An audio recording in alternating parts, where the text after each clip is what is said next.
Hello guys, magandang araw sa ating lahat. Nandito na naman tayo. Ayan, nakarating na tayo dito sa uh, DDPO, Nueva Vizcaya, dito sa itong tinatawag nilang Oceana Gold. Nandito tayo ngayon na Barangay Alimit.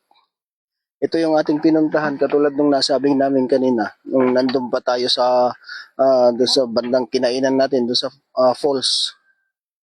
Ito yung ating sinadya. Biglang humina nawala itong kanan na travel, tsaka bakit? Kasi guys, magkakasama yan, kanan na travel, yung bakit, tsaka joint sila doon sa boom up.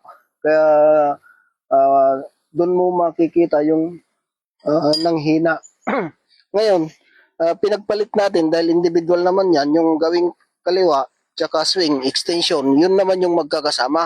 Pinagpalit natin itong tubo para makita natin kung lilipat ba yung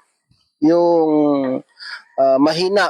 Magkakapalit sila. Ito naman ang lalakas. Yun yung nangyari mga guys. Kaya automatic, itong pump, nandito yung kanyang diferensya. Wala nang iba. Kung hindi sana lumipat, dun sa control valve tayo magbabaklas. Pero lumipat naman, kaya automatic na dito tayo sa main pump.